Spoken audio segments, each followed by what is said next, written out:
Just sign, soldier. My wife's lawyer smirked. He slid the divorce papers across the polished oak table toward me, cap still on his fountain pen, like he was offering a gift. I stared at the documents without moving. The mediator's office felt too small suddenly, the air heavy with expensive cologne and betrayal.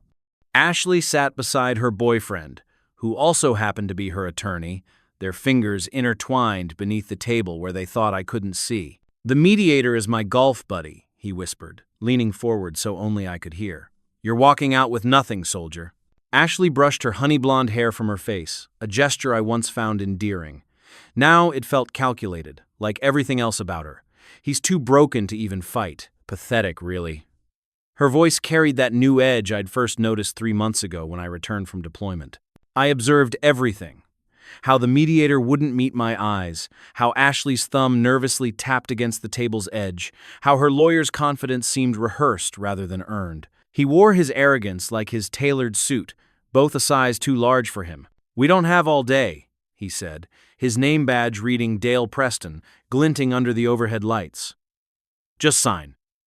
Today. Today." The silence stretched as I weighed my options. 11 years of marriage reduced to signature lines marked with yellow sticky tabs. Dale drummed his fingers. "Look, there's nothing to think about. The prenup is void due to your extended absences. The house is joint property. And your military pension? Half goes to her for supporting your career." The mediator, a man named Lawrence, nodded along, not even pretending neutrality. Ashley leaned in, her perfume, one I'd never smelled before, invading my space. "Bobby," she whispered, using my name like a weapon, "don't make this harder than it needs to be." 8 years in military intelligence had taught me patience. Not as a frontline soldier, as they assumed, but as an interrogation specialist and behavioral analyst. They mistook my quietness for shock, my stillness for defeat. They saw the uniform, but never bothered to understand what was behind it. "I'd like a week to review these," I finally said. Dale laughed, a short bark without humor. "There's nothing to review. We've been more than generous." I looked directly at him for the first time. 1 week. Something in my tone made his smile falter. They grudgingly agreed, assuming I was merely postponing the inevitable. Little did they know, they had just made their first critical mistake. Hey, if you're feeling that pit in your stomach right now, that sense of injustice and wondering what happens next, hit that subscribe button. This story's about to take you places you won't expect. Like, comment and share if you've ever been underestimated. Trust me, you'll want to see how this unfolds. My name is Robert Bobby Miller. At 34, I'd spent nearly a third of my life married to Ashley and over a decade serving my country. People saw a simple soldier, crew cut, standard-issue politeness, and the 1,000-yard stare that civilians associate with combat trauma. What they didn't see was my actual role. I wasn't kicked indoors in Kabul. I was analyzing behavioral patterns, learning to read micro-expressions, and mastering the art of information extraction. I spoke 4 languages fluently and could navigate 6 more well enough to get by. I built networks, tracked financial patterns, and connected dots that others didn't even see. Ashley and I met in college. She was studying business. I was in psychology with a minor in linguistics. We married young, just before I enlisted. Back then, her smile reached her eyes. Back then, she looked at me like I was her future. The early years were good. She supported my career choice even though it meant frequent separations. We bought a modest house in a quiet neighborhood. We talked about children someday when the time was right. I believed in us. My last deployment was supposed to be 8 months. It stretched to 13. Communication was spotty at best. When I finally came home 3 months ago, I found our joint account emptied except for a token, 100 in divorce papers, waiting on the kitchen counter. "I deserve happiness," was all she said when I confronted her. "You were never really here anyway." I discovered her affair with Dale weeks later. They'd been careful, but not careful enough. He specialized in military divorces. They'd met at a bar association event she'd attended for her job at an insurance company. They thought I wouldn't fight back. The day after the mediation meeting, I began my counter-strategy. First, I visited our bank and requested transaction records for the past 3 years. The teller, Jenny, who'd known us both since we opened our accounts, gave me a sympathetic look. "I'm sorry, Mr. Miller, but your wife removed you as an authorized account holder 6 months ago. These are now individual accounts." 6 months ago, I was halfway around the world, trusting the wrong person with our financial future. I see, was all I said, keeping my face neutral despite the betrayal slicing through me anew. That evening, I rented a small apartment across town using what little savings I had left in my personal account. I didn't take much from the house, just clothes, my laptop, and a few personal items. Let Ashley think I was retreating. In my new space, I set up a simple workspace, laptop, notebook, and a corkboard. Then I began what I did best, gathering intelligence. First, I researched Dale Preston, Harvard Law, specialized in family law with a focus on military divorces, multiple ethics complaints that never stuck, a pattern of representing spouses against military personnel, always pushing for maximum pension splits. Then I looked deeper into Lawrence Mitchell, the mediator, former judge, resigned under circumstances that were never made public, owned a vacation home worth 3 times his annual reported income, golfed at an exclusive country club where memberships cost more than most people's yearly salaries. I tracked Ashley's movements. 3 times a week, she visited a storage facility across town. Twice, she met with Lawrence outside his office, once at a coffee shop where they spoke intensely for an hour, and once at a restaurant where their conversation seemed less than professional. On day 3, I found my first potential ally, a paralegal at Dale's firm who'd been passed over for promotion twice in favor of less qualified candidates. Her name was Teresa, and she agreed to meet me for coffee. "I can't give you specifics about client files," she warned immediately. "I understand," I said. "I'm just trying to understand the process better." She stirred her latte. "Dale's ambitious. He has a specific approach to cases like yours." "Cases like mine?" "Military. Long deployments, spouses who feel abandoned." She hesitated. "He's not above suggesting certain strategies to clients, such as moving money, creating narrative around abandonment, using mental health assumptions against service members." Her eyes darted around the coffee shop. "I shouldn't be telling you this. Has he done anything illegal?" She stood abruptly. "I need to go. I shouldn't have met you." I thanked her for her time. Another dead end, it seemed. But sometimes, a dead end is just the beginning of a different path. By day 5, I questioned if I had enough leverage. Ashley had been methodical. The account transfers were technically legal. She had authorization. The house had been purchased with both our names. On paper, everything looked legitimate. Then came my first break. A property records search revealed something interesting. A beach house purchased 3 years ago, just after I deployed. Not in Ashley's name. Not in Dale's either.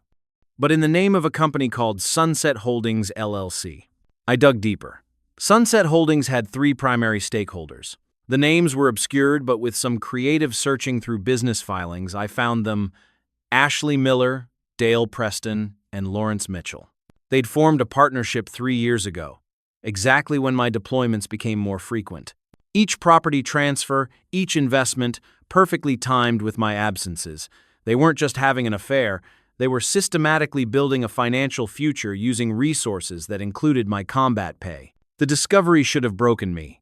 Instead, it clarified everything. This wasn't just about Ashley wanting out of our marriage. This was calculated.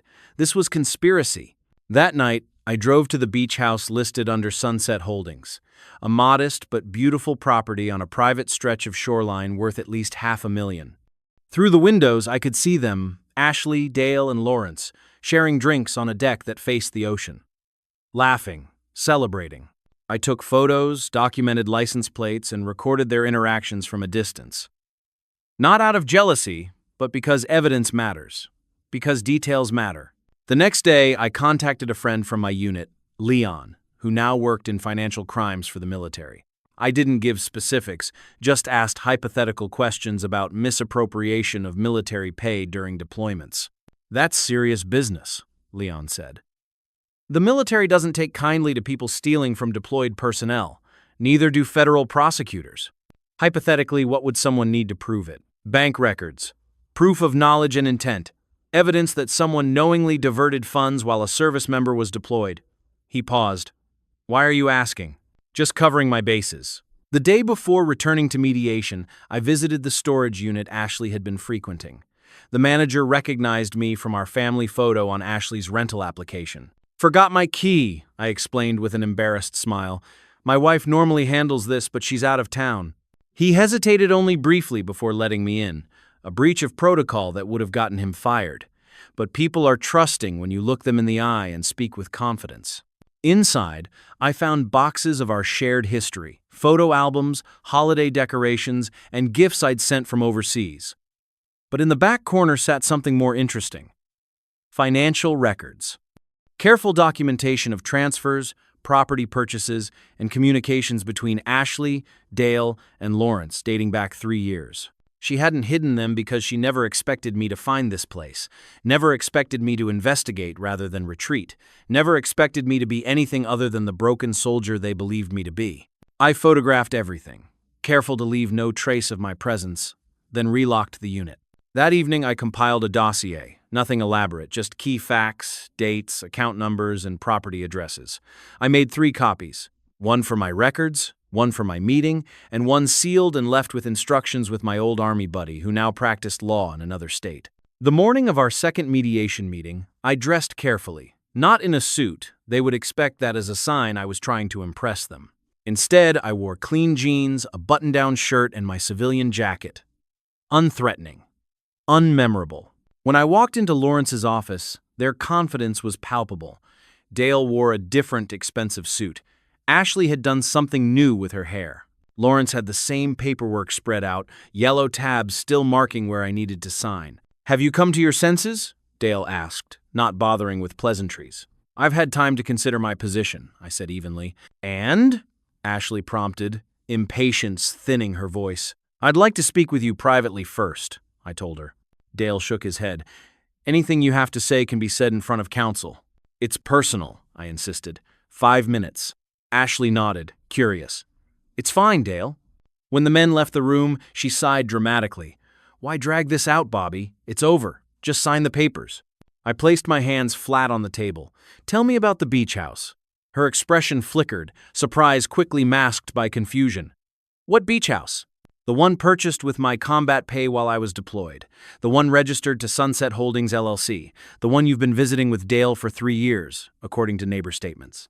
Her face drained of color. "You can't prove anything. I already contacted the Bar Association's Ethics Committee, and the Military Financial Fraud Unit has interesting questions about where my hazard pay went while I was overseas." She reached for her phone but hesitated. "What do you want?" "I just want what's mine, Ashley. Nothing more, nothing less." When Dale and Lawrence returned, I remained seated, calm. They interpreted my stillness as defeat. "Ready to sign?" Dale pushed the papers toward me again. "I have a counter-proposal," I said. Lawrence frowned. "There's no room for negotiation. The terms are fair given the circumstances. I keep my entire pension. I keep the house. You withdraw all claims against me. Complete confidentiality on all sides." Dale laughed. "On what grounds would we possibly agree to that?" "These grounds." I slid across a single sheet containing account numbers, property addresses, and dates of transfers. The room went still as they read. Dale's face flushed, then paled in rapid succession. Lawrence tugged at his collar. Ashley stared at me like she was seeing me for the first time. "This is," Dale began. "Accurate," I finished for him. "Every detail verified." "You're bluffing," he tried again, but his voice wavered. "One phone call," I said quietly. "That's all it takes to start an investigation that would interest multiple agencies. Or we can resolve this here. Today. Your choice." The silence stretched taut between us. I could see the calculations behind their eyes. The desperate search for a way out that wouldn't exist. "I need to consult with my clients," Dale finally said. I checked my watch. "You have 15 minutes. As they huddled in the corner of the room whispering urgently, I sat motionless, watching, waiting. This was just the beginning. The real battle, and my true plan, was still to come. They returned to the table looking defeated. Dale's earlier swagger had evaporated, replaced by barely contained anger. Lawrence wouldn't meet my eyes. Ashley's mascara had smudged slightly. She'd been crying. "These are outrageous demands," Dale began, but without conviction. "Are they?" I kept my voice level. "More outrageous than stealing from a deployed service member? More outrageous than conspiring to defraud someone defending their country?" Lawrence cleared his throat. "Perhaps we can find middle ground." There is no middle ground for fraud. I maintained eye contact with each of them in turn. You have two options: accept my terms or explain yourselves to the authorities. Dale leaned forward, desperation replacing his earlier confidence. You'd ruin her? After 11 years of marriage? I'm not ruining anyone. I'm protecting what's mine. You're the ones who made these choices. For the next hour, I watched them draft new agreements. Dale's hands trembled slightly as he typed. Lawrence sweated through his shirt. Ashley kept glancing at me like she was seeing a stranger. Sign, I said when they'd finished, pushing the papers back across the table. Dale hesitated. If we do this, if we sign these, you'll destroy all copies of that evidence. I'll have no reason to use it as long as these agreements are honored. His jaw tightened. I could see him calculating, searching for leverage he no longer had. Sign, I repeated. One by one, they did. Lawrence notarized everything, his stamp coming down with unnecessary force. I stood to leave, gathering the papers. Ashley grabbed my arm. You weren't supposed to be capable of this. I looked at her hand until she removed it. That was your first mistake. You saw the uniform, but never the man wearing it. Outside, rain had started falling. I walked to my car, feeling the weight of the papers in my hand, but no sense of victory. This wasn't the end, just the beginning of what came next. The first cracks appeared 3 days later. My phone rang at 2 a.m. Ashley, her voice slurred with alcohol or tears or both. You humiliated us, she said without preamble. I protected myself. Dale's firm is asking questions. Lawrence's wife found out about everything. She paused. It's all falling apart. That's not my concern. He says we should fight this, says you're bluffing about the evidence. I sat up in bed, sleep evaporating. Is that what you think? I don't know what to think anymore. Her voice cracked. I don't know who you are. You never tried to find out. After she hung up, I couldn't get back to sleep. Dale was right to be suspicious. The evidence I'd presented was real but incomplete. I had enough to cause serious problems, but not necessarily enough for the criminal charges I'd implied. If they called my bluff and fought back, things could get complicated. I needed insurance. The next morning, I visited an old contact, Greg, who'd left the service to become a private investigator. We'd worked together on 2 deployments, extracting information from sources who didn't want to share it. Sounds like you've got yourself in deep, he said after I explained the situation, carefully, without admitting to anything that might constitute blackmail. I need to know if they're planning to retaliate. He nodded. Surveillance isn't cheap. I can pay. Not with what they left you, you can't. He studied me. But I owe you from Kandahar. 3 days. That's what I can give you. Those 3 days proved crucial. Greg documented multiple meetings between Dale, Lawrence, and 2 other attorneys from Dale's firm.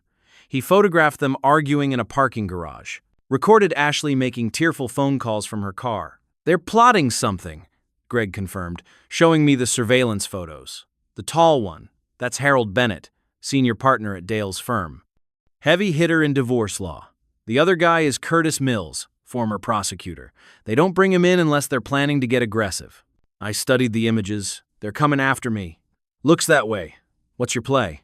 I told him. He whistled low. That's cold, Bobby. They started this game. I'm just better at it. That evening, Ashley called again. Her voice was steadier this time, rehearsed. Bobby, I think we got off on the wrong foot. Maybe we could talk? Just us, no lawyers. For old time's sake. Where? Our place? Tomorrow night? Our place. The presumption almost made me laugh. Why?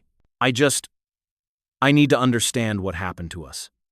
How we got here. I agreed, knowing it was a trap, but curious to see what form it would take. The house, our house, looked exactly as I'd left it. Ashley had made an effort. Candles lit, wine breathing on the counter, soft music playing. She'd even cooked my favorite meal. The domesticity of it felt like a mockery. You look good, she said, taking my jacket. What do you want, Ashley? Her smile faltered. Can't we just talk? I've been doing a lot of thinking. I sat at the kitchen table, ignoring the wine she offered. So talk. She sat across from me, carefully arranging her expression into one of contrition. I made mistakes, terrible mistakes, but 11 years, that's not nothing, Bobby. Maybe we were too quick to throw it all away. We? She reached for my hand. I moved it away. Her eyes hardened momentarily before softening again. Dale pushed me into this. He said we could get everything The house, your pension, he made it sound so easy. She wiped away a tear that looked almost genuine. But I miss us. I miss you. Where is he tonight? Who? Dale, your boyfriend, your co-conspirator, the man you were planning our divorce with while I was deployed. She flinched. It's over with him. After what you showed us. I realized what a mistake I'd made. I almost admired her performance. Almost. When did you install the cameras? I asked. Her expression froze. What? In the house. When did you install them? Today? Yesterday? Are they recording right now? Color drained from her face. I don't know what you're talking about. I stood and walked to the bookshelf, reaching behind a row of novels to extract a small wireless camera. I held it up. This is amateur work. Dale should have hired professionals. Bobby, I swear. Are they listening in the car outside? Or at Dale's office? Are you wearing a wire right now? Her shock seemed genuine, which told me she hadn't known about the cameras, only agreed to try to get me to say something incriminating. This isn't what you think, she tried. It's exactly what I think. You're trying to get me to admit to blackmail or threats, something you can use to invalidate our agreement. I placed the camera on the table between us. Tell Dale he's as bad at this as he is at hiding financial fraud. I turned to leave. She grabbed my arm. You're not walking away from me, she hissed, mask of contrition completely gone now. Not again. I never walked away from you, Ashley. I served my country. You're the one who betrayed everything we built. Built? She laughed bitterly. What did we build? A house that sat empty while you played soldier across the world? A marriage where I spent holidays alone? Dreams about children we never had because you were never here?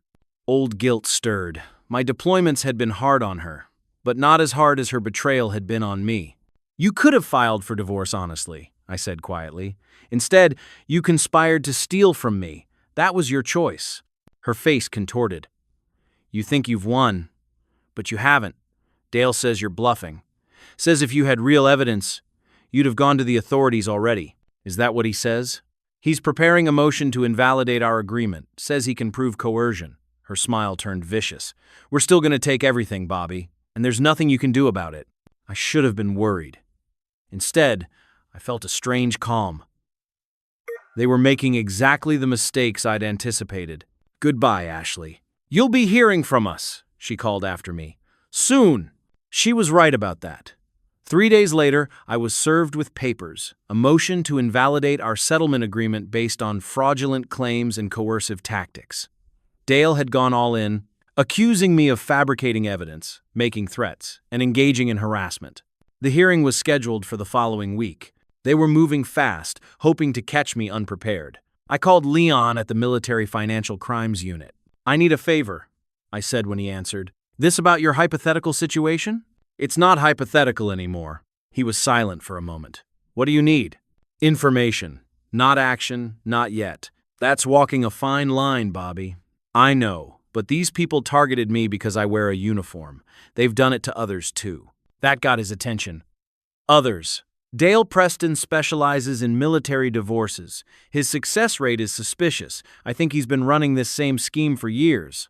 Leon's voice hardened. Send me what you have. I'll see what matches our database. By the next day, Leon had confirmed my suspicions.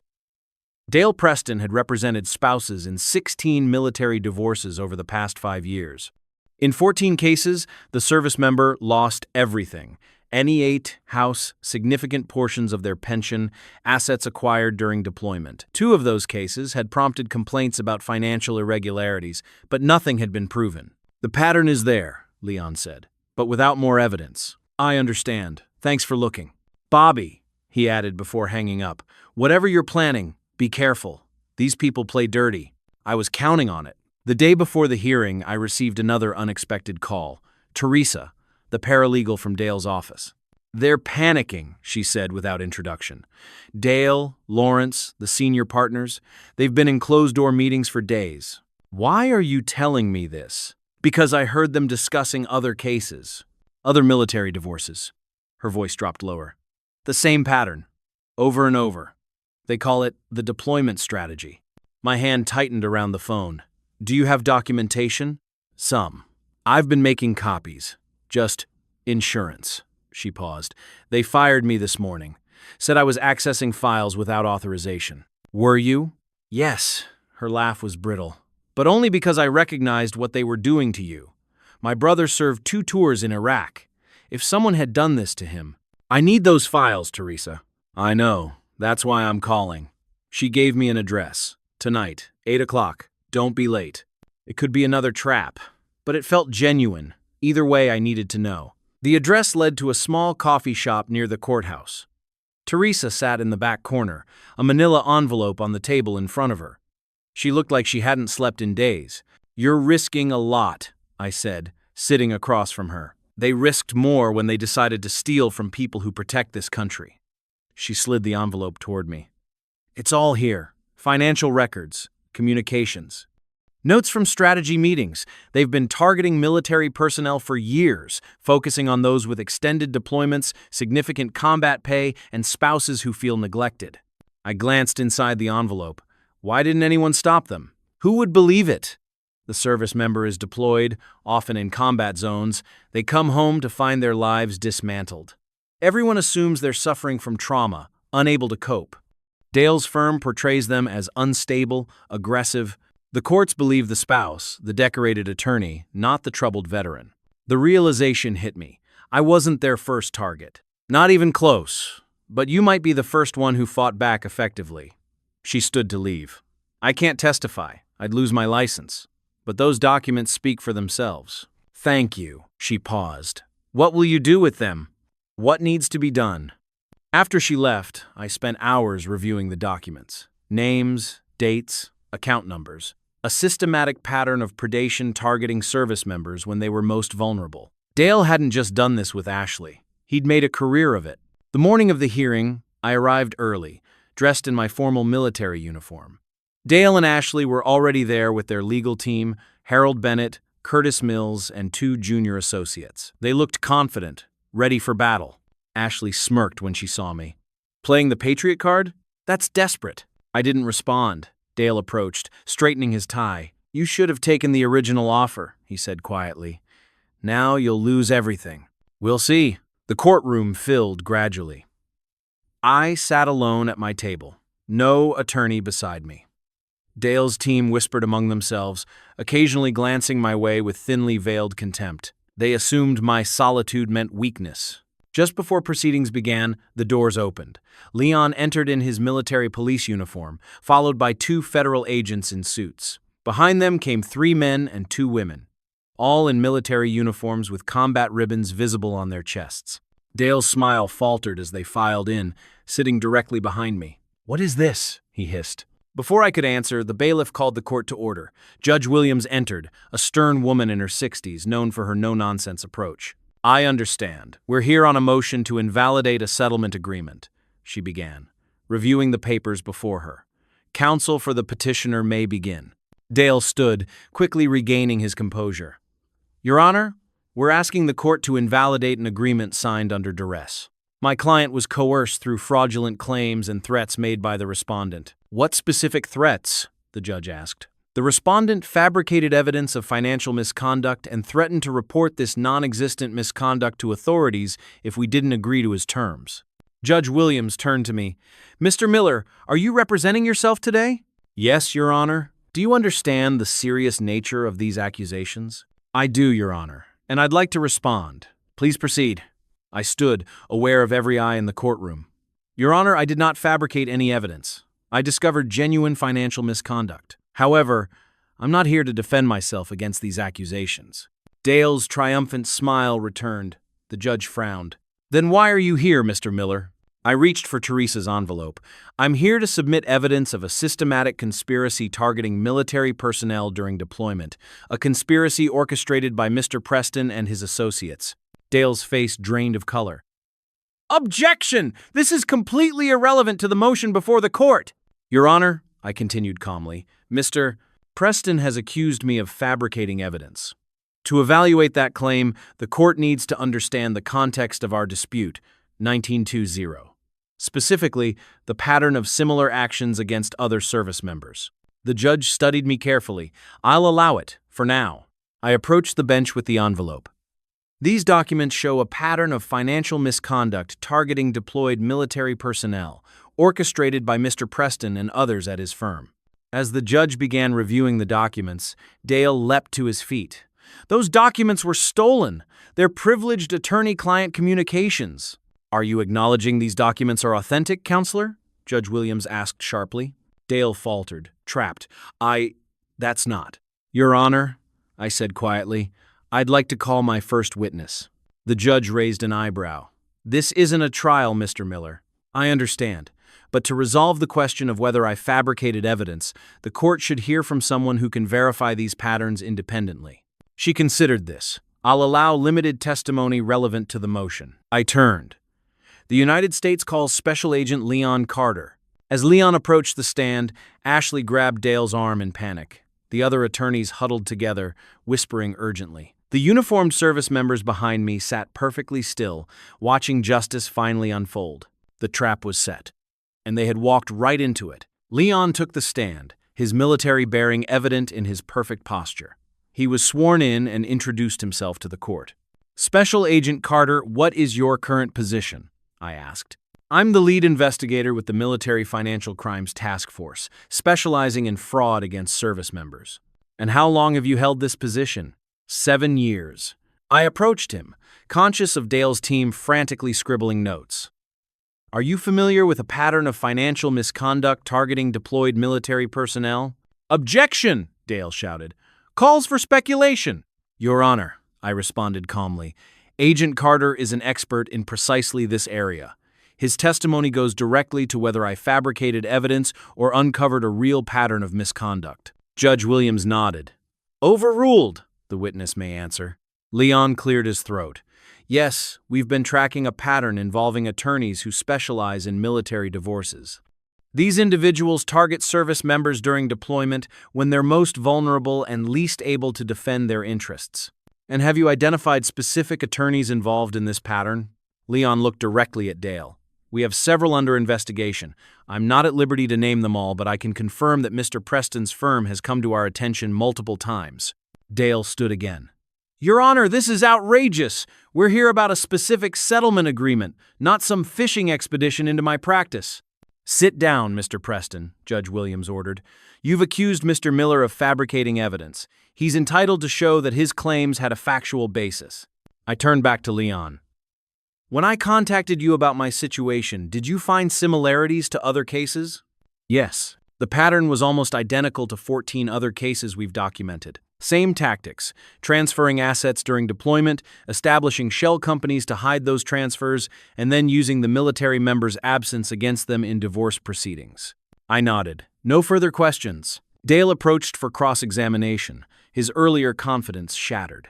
Agent Carter, have any charges been filed against me or my firm? Not yet. Not yet. So this is all just speculation, isn't it? Leon met his gaze evenly. No, sir. Investigation is not the same as speculation. We build cases methodically, especially when the targets are legal professionals who know how to cover their tracks. Dale flushed. But you have no proof that I've done anything illegal. The documents submitted to the court today contain substantial evidence. My team will need to verify it independently, but if authenticated, it would constitute evidence of conspiracy, fraud, and potentially several federal crimes involving interstate commerce. Dale retreated to his table, whispering urgently with Harold Bennett. Ashley sat rigid, her face pale. I called my next witness, Captain Melissa Hayward, one of the uniformed officers who had entered with Leon. Captain Hayward, were you previously married to someone represented by Mr. Preston's firm? Yes, she answered. During my second deployment to Afghanistan, my ex-husband filed for divorce with Mr. Preston as his attorney. And what was the outcome? I lost everything, our house, half my pension rights, and savings I'd accumulated during my deployment. They claimed I had abandoned the marriage by deploying. Did you contest this? I tried, but I was struggling with injuries from an IED attack. They portrayed me as unstable, traumatized. The judge believed them, not me. One by one, I called the other service members. Each story followed the same pattern: deployment, betrayal, financial exploitation, and courts that favored the civilian spouse over the troubled veteran. With each testimony, Dale and his team grew more visibly distressed. When the last witness finished, I addressed the judge. Your Honor, I did not fabricate evidence or make threats. I uncovered a pattern of misconduct that victimized not just me, but many service members. The settlement agreement should stand. Judge Williams removed her glasses. Mr. Preston, do you have anything to add before I rule? Dale stood shakily. Your Honor, these allegations are completely separate from the matter at hand.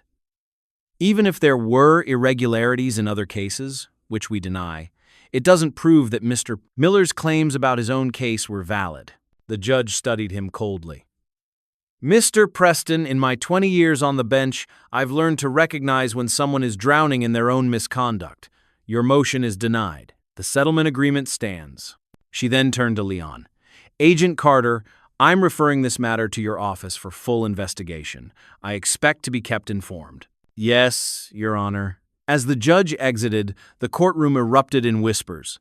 Dale collapsed into his chair. Ashley stared straight ahead, shell-shocked. The other attorneys from the firm hurriedly gathered their materials, already distancing themselves from Dale.